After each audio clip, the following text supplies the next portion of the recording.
جس میں ہم نے اب تک اخذ کیا ان اقوال کو کہ جو واقع ہوئے تھے کس بارے میں، مواطات کے بارے میں، کہ آیا مواطات ملک کا فائدہ دیتا ہے کہ نہیں دیتا ہے، آیا مواطات ملک متزلزل کا فائدہ دیتا ہے یا ملک مطلق کا فائدہ دیتا ہے، اس بارے میں اقوال اب تک ہم نے پڑھے جو کہ 6 قول تھے، جن میں سے سب سے پہلا قول تھا جناب مفید کا جو کہہ رہے تھے ان المواطات تفید الملکیہ اللازم، ٹھیک ہے۔ دوسرا قول تھا اس بارے میں کہ مواطات فائدہ دے گا لزوم ملکیت کا، یعنی ملکیت لازمہ ہوگی لیکن اس شرط کے ساتھ کہ مواطات پہ دلالت کرنے والے الفاظ ہوں، صیغے ہوں جو ترازی کے اوپر اور انتقال کے اوپر دلالت کر رہے ہوں، لیکن آخر میں یہ کہا تھا کہ اس قول کو مواطات میں گرداننا ہی مشکل ہے، اس لیے کہ مواطات کا اس لیے کہتی ہوں سے کہ جس میں الفاظ کا وجود نہ پایا جاتا ہے۔ تیسرا قول تھا ملک غیر لازمہ کا، یعنی ملک متزلزل کا، جس قول کے قائل ہے جناب محقق الثانی یعنی محقق کرکی۔ اور چوتھا قول تھا عدم ملک کا، لیکن اس شرط کے ساتھ کہ تمام کے تمام تصرفات سوا ان کا متوقف علی الملک ام لا، سارے کے سارے کیا ہوں گے، جائز ہوں گے، یعنی اباحت تصرف فی جمیع تصرفات۔ پانچواں قول تھا اباحت تصرف کا، لیکن ان افعال یا ان اشیاء میں تصرف کے جو ملک اوپر متوقف نہ ہوں۔ چھٹا تھا عدم اباحت تصرف لا فی المتوقف علی الملک بلا غیرہ، یعنی چاہے کوئی سا بھی تصرف ہو اباحت تصرف حاصل نہیں ہوتا ہے مواطات کے ذریعے سے، ٹھیک ہے نا۔ اور اس کی نسبت دی گئی تھی اس قول کی طرف جناب علامہ حلی کی طرف، جو کہ انہوں نے اپنی کتاب نہایت الاحکام میں ذکر کیا تھا، لیکن بعد میں ثابت ہوا کہ وہ اپنے اس قول سے پلٹ گئے۔ آج کی جو ہماری بحث ہے وہ موقوف ہے رائے مشہور کے اوپر، کیا آیا رائے مشہور فقہاء امامیہ کس بات کے اور کس نظریے کے قائل ہے؟ تو کہہ رہے ہیں کہ علماء مشہور قائل ہے اس نظریے کے، مشہور میں ہمارے مصنف بھی شامل ہے کیا نہیں، مصنف اس میں شامل نہیں ہے۔ مشہور یہ کہہ رہے ہیں کہ مواطات کے ذریعے سے ثبوت ملک نہیں ہوتا، یعنی مواطات جب بھی آدمی کر رہا ہے، اخذ و عطا کر رہا ہے، اس اخذ و عطا کے ذریعے ملک ثابت نہیں ہوگی اگرچہ طاعتی کرنے والوں نے ملک کا تصور ہی کیوں نہ کیا ہو، بالکل بھی ثابت نہیں ہو سکتی۔ پھر اس کے برخلاف جناب مصنف رائے مفید لے کر آئے اور رائے عامہ لے کر آئے کہ بعض علماء عامہ اور فقہاء عامہ اور ہمارے مذہب سے جناب شیخ مفید اس چیز کے قائل ہے کہ ان المواطات تفید الملکیہ اللازمہ، جیسے کہ جناب مفید کا قول ہم پیچھے پڑھ چکے ہیں اور عامہ کے اقوال بھی ہم پیچھے کی طرف پڑھ چکے ہیں۔ اب جو مین مسئلہ ہے ہمارا آج کی بحث کا وہ یہ ہے کہ جناب مصنف کا نظریہ مواطات میں کیا ہے۔ تو جناب مصنف کہہ رہے ہیں کہ قوی میرے نزدیک یہ ہے کہ مواطات فائدہ دیتا ہے ملکیت کا، لیکن یہ ملکیت متزلزلہ ہوگی، ملک لازمہ نہ ہوگی، ٹھیک ہے۔ وہ کہہ رہے ہیں کہ میرے نزدیک جو ہے ان المواطات تفید الملکیہ الجائزہ والمتزلزلہ، جیسا کہ جناب محقق ثانی کا بھی یہی کہنا ہے۔ کہنے لگے، ہم نے سوال کیا، کسی نے سوال کیا جناب والا جس قول کے آپ قائل ہوئے ہیں آیا اس قول کے اوپر کوئی دلیل ہے یا بس ایسے ہی کہہ رہے ہیں؟ کہنے لگے کہ ہم استدلال کریں گے اپنے اس قول کے اوپر سیرت مستمرہ کے ذریعے جو ید بید ہم تک پہنچی ہے۔ جب بھی تعامل کرنے والے تعامل کرتے ہیں، اخذ و عطا کرتے ہیں، زمانے معصومین سے لے کر آج تک بغیر الفاظ کے جب بھی کوئی اخذ و عطا ہوئی ہے، اس اخذ و عطا سے تملیک مراد لی گئی ہے، اور جب اس اخذ و عطا سے تملیک مراد لی گئی ہے معصومین کے زمانے میں اور معصومین نے نہیں ٹوکا کہ بھائی یہ ملکیت نہیں ہوگی، تو یہ سیرت آج تک ہم تک پہنچی۔ نستدل بهذه السيرة المتشرعة ان المواطات تفيد الملكية الجائزة۔ ایک پہلا کہ آیا کوئی اور بھی دلیل ہے آپ کے پاس؟ سیرت متشرعہ، لیکن ٹھیک ہے نا، کہ اور کوئی بھی دلیل ہے آپ کے پاس؟ کہنے لگے ہاں دوسری دلیل ہے وَأَحَلَّ اللَّهُ الْبَيْعَ، ٹھیک ہے نا. یہ احل اللہ البیع دلالت کرتا ہے بیع کی حلیت کے اوپر. کہا بیع کی حلیت کے اوپر دلالت کرتا ہے، کس طریقے سے آپ استدلال کریں گے اس میں؟ کہنے لگے کہ ہم اس میں استدلال کریں گے کہ یہ جو حلیت ثابت ہے یہ تمام کی تمام حلیت ثابت ہے، چاہے وہ متوقع یعنی وہ تصرف جو موقوف علی الملکیت ہو یا اس کے علاوہ والا تصرف ہو، تمام کے تمام تصرفات کی حلیت پر ثابت ہے جو بیع کے ذریعے اخذ کرتا ہے انسان. یا تو اٹھ کے باہر چلے جاؤ یا رہنے دو، ٹھیک ہے. تمام یعنی کہنے کا مطلب کیا ہے ان کا؟ کہنے کا مطلب یہ احل اللہ البیع، خداوند کریم نے بیع کو حلال قرار دیا. اب لفظ بیع کو آپ اپنا مورد نظر قرار دیں، آیا مواطات لفظ بیع کے اندر شامل ہے یا شامل نہیں ہے؟ تو کہیں گے کہ ان المواطات شامل فی لفظ البیع. تو جب لفظ بیع میں داخل ہے تو کیا ہوا؟ اس سے کا حلیت ثابت ہو گئی یا حلیت ثابت ہو گئی. کہنے کا مطلب کیا ہے؟ کا حکم تکلیفی اخذ کر لیا ہم نے کسی بھی چیز کا، یعنی وجوب، حرمت، استحباب، کراہت، احکام خمسہ جو بھی ہیں، احکام تکلیفیہ میں پانچ ہی آتے ہیں نا، وجوب، استحباب وغیرہ، ذالک، مباح وغیرہ. کہنے یہ وَحَلَّ اللَّهُ الْبَيْعَ، خداوند عالم نے بیع کو حلال قرار دیا، چاہے وہ بیع مواطاتی ہو یا بیع الفاظی ہو، لفظی بیع ہو. کا اس میں یہ بھی شامل ہے. اور جس طریقے سے ہم احل اللہ البیع کے ذریعے سے بیع کی حلیت کو ثابت کر لیتے ہیں، اسی طریقے سے ہم صحت بیع کو بھی ثابت کر لیں گے اسی آیت کے ذریعے. کہا جس طریقے سے حکم تکلیفی یعنی حلیت بیع ثابت ہوتا ہے، ویسی حکم وضعی یعنی صحت البیع فی المعتاد بھی ثابت ہوگا. تو اس کے علاوہ استدلال کیا ہے انہوں نے؟ آیت تجارت سے یعنی الا ان تکون تجارتا تراضی سے اور حدیث سلطنت سے استدلال کیا ہے. بڑی لمبی بحث ہو جائے گی، تطبیق کرتے ہیں. کہہ رہے والمشہور بین علمائنا، اور جو مشہور ہے ہمارے علماء کے نزدیک، آیا مواطات کس چیز کا فائدہ دیتا ہے اور کس چیز کا فائدہ نہیں دیتا. کہہ رہے کیا؟ عدم ثبوت الملک بالمواطات، کہ ملکیت ثابت نہیں ہوتی مواطات کے ذریعے. یہ مشہور کا نظریہ ہے. وَإِن قَصَدَ الْمُتَعَاطِيَانِ بِهَا تَمْلِيكَ، اگرچہ تعاطی کرنے والے اس مواطات سے تملیک کا قصد ہی کیوں نہ کر رہے ہو، پھر بھی ثابت نہیں ہے.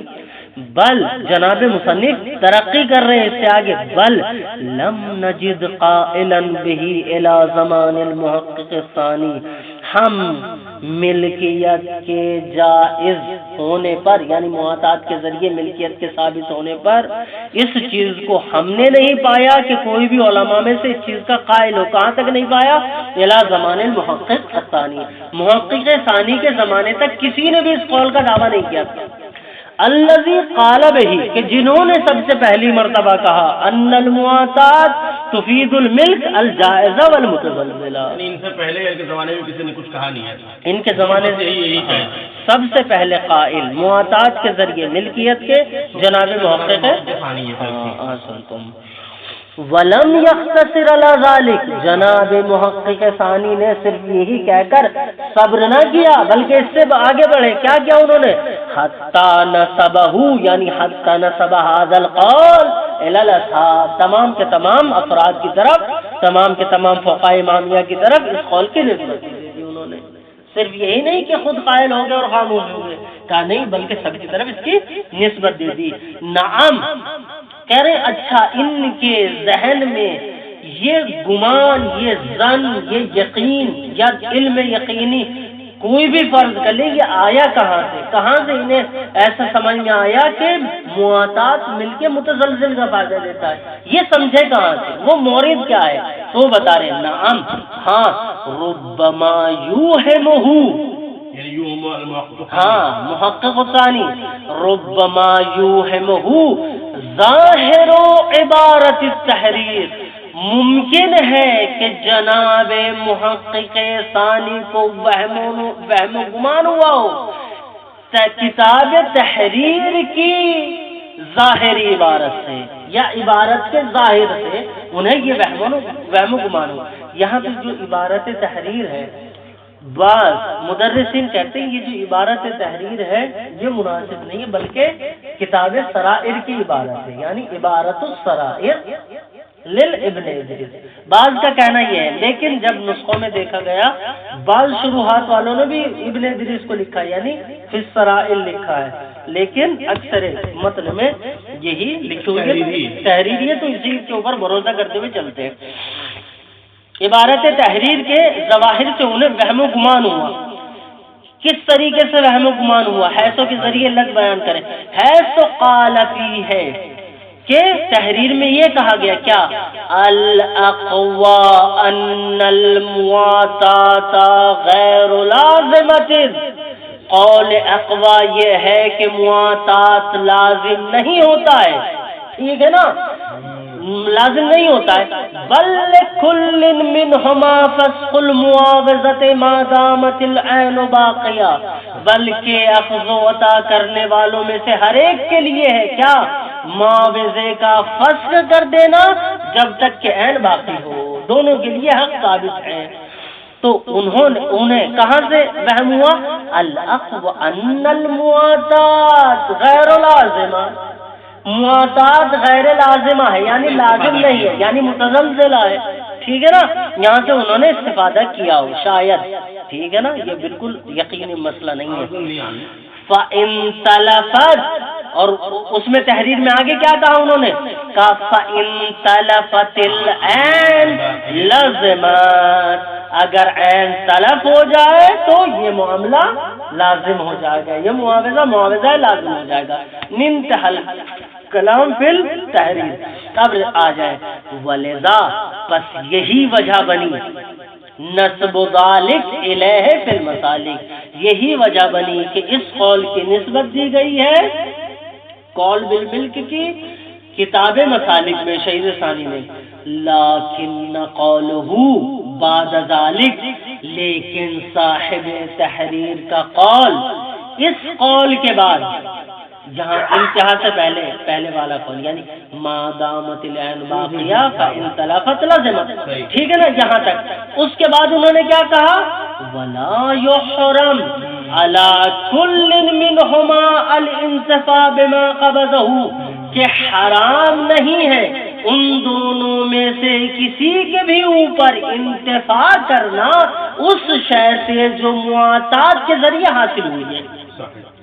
ٹھیک ہے نا بخلاف البیع الفاسد بیع فاسد کے برخلاف کیونکہ اگر بیع فاسد واقع ہوئی ہے فلا یجوز التصرف ہے. ٹھیک ہے نا.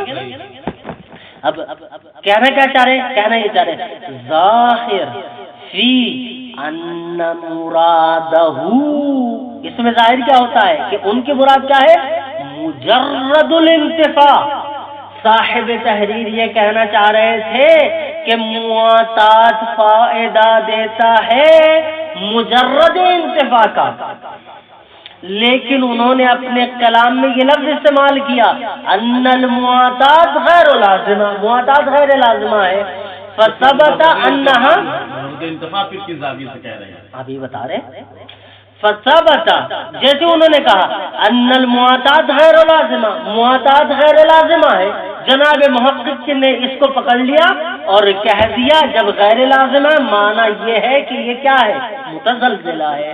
اب آپ نے سوال کیا کہ یہ کہاں سے سمجھ رہے ہیں کہ مجرد انتفاع ہے. یہ سمجھا ہے اس قول سے ولا یحرم حرام نہیں ہوتا ہے علی کل منہما ان دونوں میں سے کسی کے بھی اوپر الانتفاع بما قبضہ کہ معاطات کے ذریعے جو بھی انہوں نے حاصل کیا ہے اس میں تصرف کرنا حرام نہیں ہے. کہنے کا مطلب کیا ہے کہ جب فائدہ اٹھانا حرام نہیں ہاں اس سے فائدہ اٹھانا حرام نہیں ہے.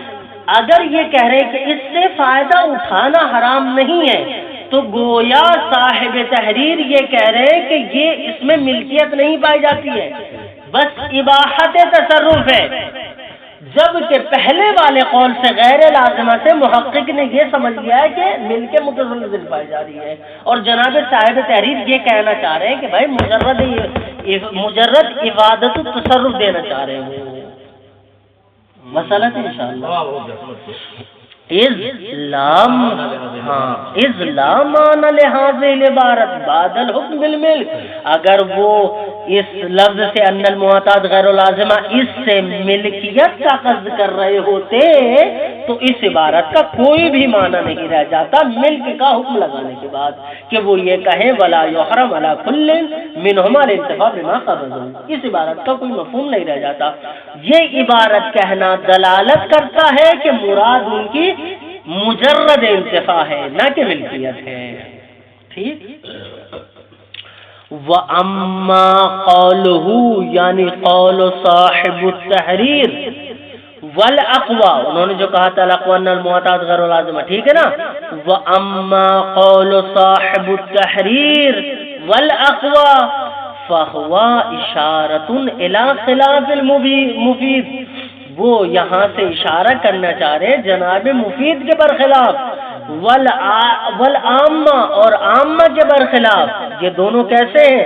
القائلین باللزوم، اگر دونوں کو مفرد یعنی تثنیہ بنائیں تو قائلین پڑھ لیں، اور اگر جماعت مراد لیں اس سے عامہ سے تو قائلین پڑھ لیں۔ القائلین باللزوم کہ جو دونوں کے دونوں لزوم کے قائل ہیں، جناب مفید بھی اور جماعت عامہ بھی، ٹھیک ہے نا۔ وَإِطْلَاقُ الْمُعَاوِضَةِ عَلَيْهَا، اور یہ جو انہوں نے اپنی عبارت میں کہا تھا وَلِكُلٍّ مِّنْهُمَا فَسْخُ الْمُعَاوِضَةِ مَا دَامَتِ الْعَيْنُ بَاقِيَةً، اوپر جو کہا تھا، ٹھیک ہے نا، اسی کی تشریح کر رہے ہیں ہم۔ وَإِطْلَاقُ الْمُعَاوِضَةِ عَلَيْهَا، اور معتاد کے اوپر معاوضے کا اطلاق کرنا، یہ کس اعتبار سے؟ باعتبار، کس اعتبار سے؟ ما قصدہ المتعاطیان، کہ جو تعاطی کرنے والوں نے قصد کیا تھا، کیونکہ وہ معاوضے کا قصد کر رہے تھے، نہ کہ جناب صاحب تحریر کہہ رہے کہ یہ معاوضہ ہے، وہ معاوضہ نہیں کہہ رہے، بلکہ معاوضہ اس لیے لے کے آئے کہ تعاطی کرنے والوں نے معاوضے کا قصد کیا تھا، کیونکہ جہاں پہ معاوضہ تصور کیا جا رہا ہے وہاں پہ بے تصور کی جائے گی، جہاں پہ بے تصور کی جائے گی وہاں پہ ملکیت تصور کی جائے گی، یہ پورا کا پورا تسلسل آئے گا۔ وَإِطْلَاقُ الْفَسْقِ عَلَى الرَّدِّ، اور جناب صاحب تحریر نے جو اپنی عبارت میں کہا ہے بل کل منہما فسخ المعاوضہ، یہ جو لفظ فسخ لے کے آئے ہیں الرد، رد لے کر نہیں آئے ہیں، انہیں کیا کرنا تھا، چاہیے تھا کہ واپس کرنا تھا ایک دوسرے کو تعدی کرنے والوں کو، تو انہیں کیا کہ اعتراض لے کر آئے تھے، رد لے کے آئے تھے۔ فسخ کیوں لے کے آئے؟ کیونکہ فسخ تو معاوضے کے لیے مختص ہے، بے کے لیے مختص ہے، تو کہہ رہے ہیں وَإِطْلَاقُ الْفَسْخِ عَلَى الرَّدِّ بِهَذَا الْاعْتِبَارِ، یہ بھی تعاطی کرنے والوں کے قصد کے اعتبار سے تھا، نہ کہ جناب صاحب تحریر بذات خود اس کو کرنا چاہ رہے تھے۔ وَكَذَا اللُّزُومُ، وہ جو انہوں نے کہا ہے فَإِن تَلَفَتْ لَزِمَتْ، ٹھیک ہے نا، آخری والی عبارت فَإِن تَلَفَتْ لَزِمَتْ انتہا، ٹھیک ہے نا۔ یہ جو لزمت سے لزوم مراد لیا ہے انہوں نے، یہ بھی قصد تعاطی کے اعتبار سے لیا ہے، نہ کہ وہ بذات خود یہ کہنا چاہ رہے ہیں کہ یہ لزومی مسئلہ ہے یا معاطات لزوم کا فائدہ دیتا ہے، ایسا وہ نہیں کہنا چاہ رہے ہیں۔ ہاں، وہ یؤید ما ذکرنا، اور تائید کرتا ہے اس چیز کی جو ہم نے ذکر کی۔ کیا کی ہم نے؟ والمشہور بین علماء عدم ثبوت الملک بالمعاطات، یہ ہم نے ذکر کیا ہے، ٹھیک ہے نا۔ ویؤید ما ذکرنا، اور تائید ہوتی ہے اس چیز کی جو ہم نے ذکر کی ہے، کس چیز کے ذریعے؟ ان الظاہر من عبارت التحریر، کہ جو ظاہر ہے عبارت تحریر سے، کہاں پر؟ فی باب الہبہ، باب ہبہ میں، کیا کہہ رہے ہیں وہ؟ توقفها یعنی توقف الہبہ علی الایجاب والقبول کہ ہبہ موقوف ہے ایجاب و قبول کے اوپر. ثم قال صاحب التحریر پھر وہ کیا کہتے ہیں وَهَلْ يَسْتَغْنِي عن الایجاب والقبول فی ہدیۃ الاطعمہ آیا انسان مستغنی ہے ایجاب و قبول سے جب ہدیے میں ہدیہ اطعمہ ہو، یعنی کوئی کھانا لے کر آئے آپ کے پاس اور کہے بسم اللہ تفضلوا، آیا اس میں قبول کرنا شرط ہے کہ نہیں، ایجاب و قبول شرط ہے کہ نہیں، یا ایجاب و قبول سے انسان اس ہدیے میں مستغنی ہے؟ الاقرب عدم، یعنی الاقرب عدم الاستغناء، ٹھیک ہے نا، الاقرب عدم الاستغناء عن الایجاب والقبول فی ہدیۃ الاطعمہ، کہ اگر کوئی آپ کو کھانا بھی لا کے ہدیے میں دے رہا ہے تو اس میں ایجاب و قبول ہو. نعم ہاں، یباح التصرف بشاہد الحال انتہا، اگر کوئی کھانا لے کر آپ کے پاس آئے اور آ کر دینے لگے آپ کو اور ایجاب اس نے نہ کیا ہو، آپ نے قبول تو نہ کیا ہو اور لے کے آپ نے رکھ لیا ہو، تو فائدہ کیا ہوگا؟ کب فائدہ یہ ہوگا اباحت تصرف، کب کہ آپ اسے کھا لیں، اس کا فائدہ دے گا. وہ کیسے؟ یہ فائدہ کہاں سے حاصل ہوگا؟ بشاہد الحال، یعنی بقرینۃ الحالیہ، قرینہ حالیہ کے ذریعے سے آپ فائدہ حاصل کریں گے اباحت تصرف فی الاکل. اس لیے کہ کھانا ایسی چیز ہے جو آدمی امانتاً آپ کے پاس رکھوا کے نہیں جائے گا، آپ کے پاس لے کے آ رہا ہے تو اسی شاہد حال سے لے کر آ رہا ہے کہ بھائی یہ ہدیہ ہماری طرف سے کھا لیں آپ سے. وَصَرَّحَ بِذَلِكَ أَيْضًا فِي الْهَدِيَّةِ، اور اسی کی تصریح کی ہے صاحب تحریر نے، کس چیز کی؟ ذالک کا مشارلے عدم الاستغناء عن الایجاب والقبول اللفظی فی الہدیۃ، ہدیے میں، یہاں پر ہدیہ مطلق لے کر آئے یعنی کوئی بھی ہدیہ ہو. فَإِذَا لَمْ يَقُلْ فِي الْهِبَةِ، پس اگر نہ کہے ہبہ میں بصحت المعاطات، یعنی فَإِذَا لَمْ يَقُلْ صاحب التحریر فی الْهِبَةِ بصحت المعاطات، کہ ہبہ میں معاطات صحیح ہے، جب صاحب تحریر اس چیز کے قائل نہیں ہے تو پھر اس میں بے میں کیسے ہوتا ہے؟ بے میں کیسے قائل ہو؟ فَكَيْفَ يَقُولُ بِهَا فِي الْبَيْعِ، تو بے میں کس طریقے سے اس چیز کے قائل ہو سکتے ہیں جبکہ ہدیہ انسان جو ہے اس میں ایجاب و قبول کو شرط نہیں مانتا ہے جیسا کہ عرف میں، لیکن پھر بھی اس میں وہ ایجاب و قبول کی شرط جانتے ہیں.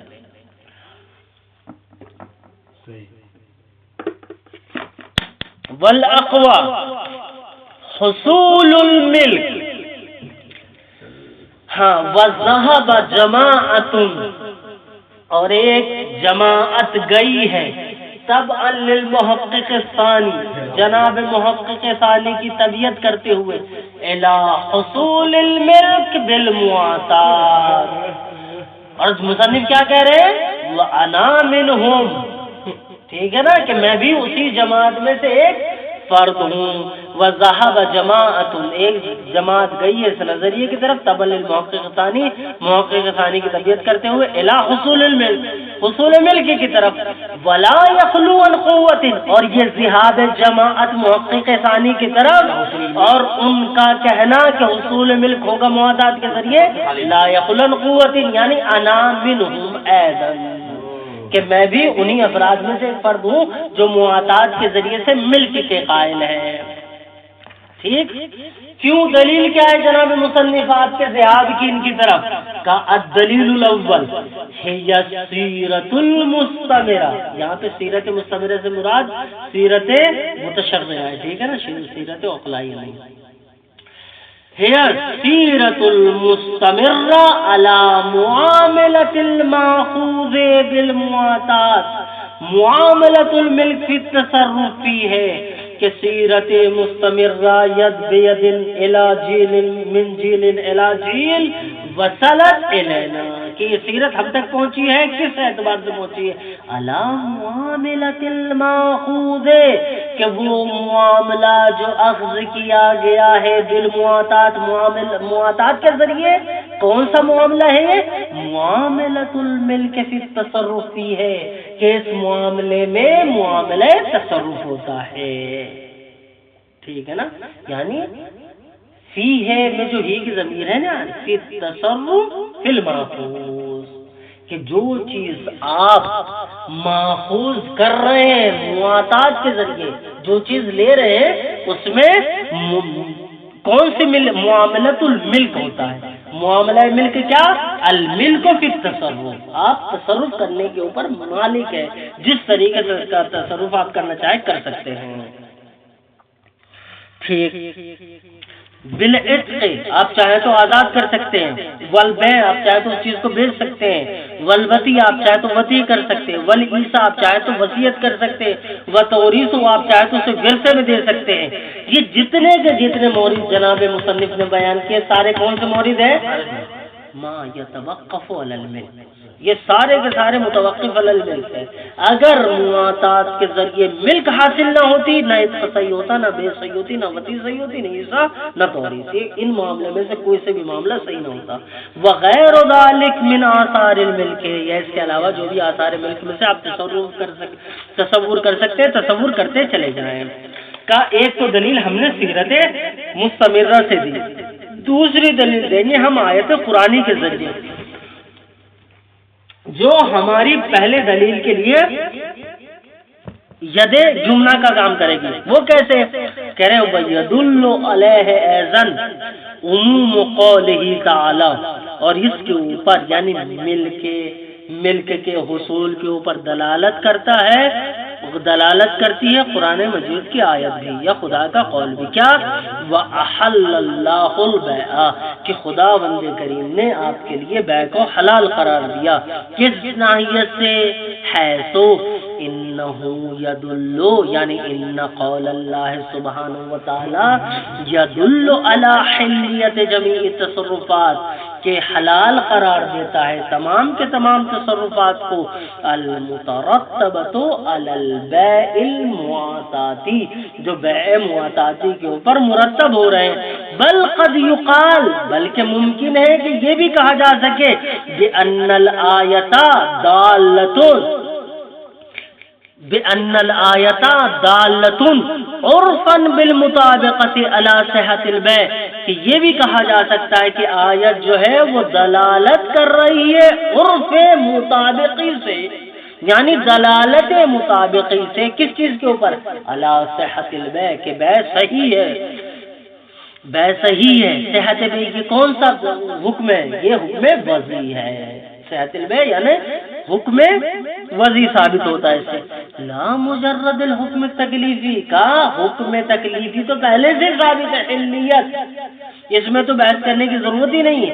لا مجرد الحکم تکلیفی، نہ کہ اس سے صرف اور صرف حکم تکلیفی ثابت ہوتا ہے بلکہ حکم وضعی بھی ثابت ہوتا ہے.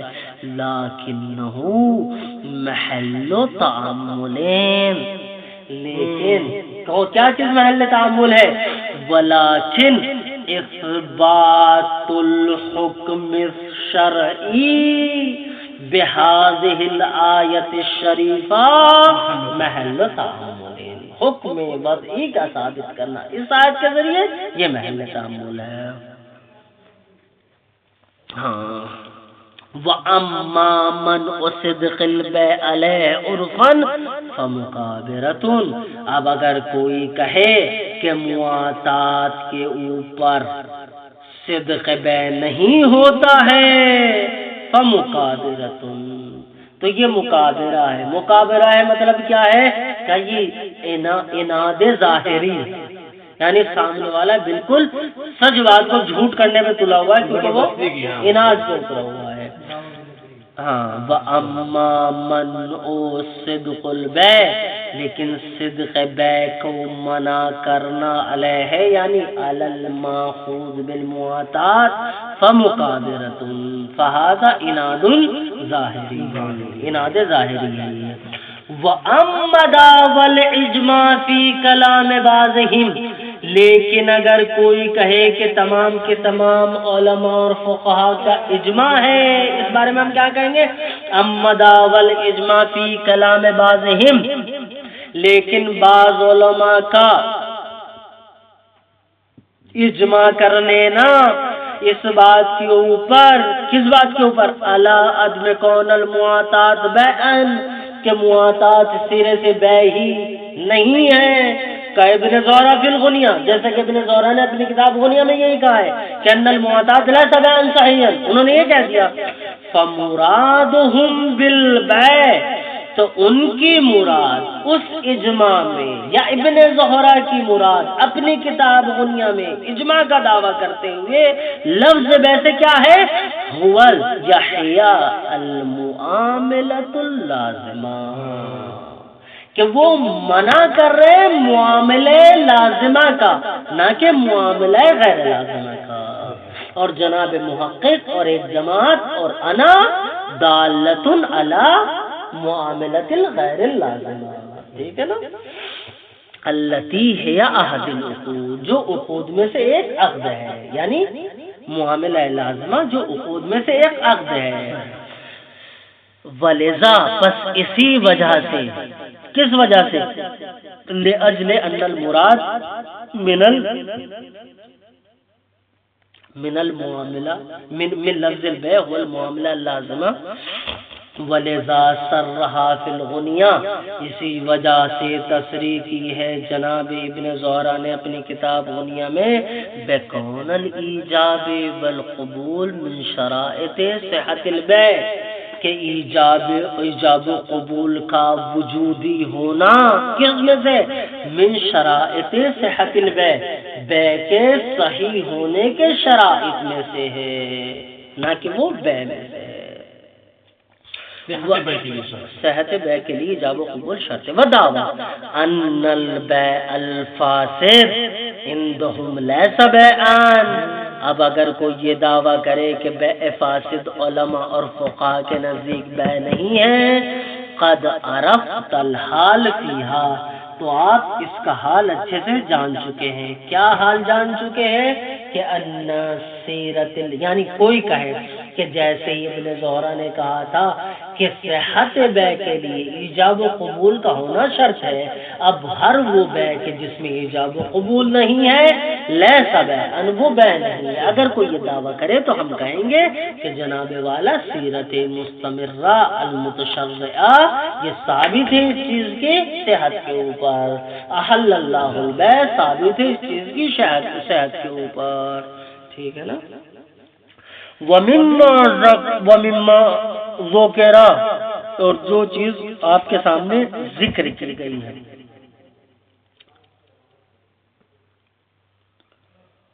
یظہر وجہ تمسک بقولہ، اسی چیز سے تمسک کرنا ظاہر ہوتا ہے بقولہ تعالی، خداوند عالم کے اس قول سے، یعنی کہ ہم چاہیں تو اس قول سے تمسک کرتے ہوئے، یعنی اس آیت سے استدلال کرتے ہوئے اس قول سے تمسک کر سکتے ہیں۔ صحیح، الا ان تكون تجارة عن تراض، الا ان تكون تجارة عن تراض، پوری آیت کیا ہے؟ لا تاكلوا اموالكم بينكم بالباطل الا ان تكون تجارة عن تراض۔ واما، کس طریقے سے استدلال کیا ہے اس کے اوپر؟ انہوں نے استدلال لکھا نہیں، میں سوچ رہا تھا لکھا ہے، چلو بتاتے ہیں۔ انہوں نے استدلال کس طریقے سے کیا؟ لا تاکلوا اموالکم بینکم بالباطل الا ان تکون تجارتا عن تراض، کا الا ان تکون تجارتا عن تراض، یہ دلالت کرتا ہے کہ جو بھی معاملہ یا بھی جو شے اخذ کر رہے ہیں معاطات کے ذریعے یا غیر معاطات کے ذریعے، اگر اس میں رضایت پائی جا رہی ہے، رضا من الطرفین ثابت ہے، فیفید الملک، تو معاملہ ملک کا فائدہ دے گا۔ یعنی کہنے کا مطلب کیا ہوگا؟ لا تاکلوا اموالکم،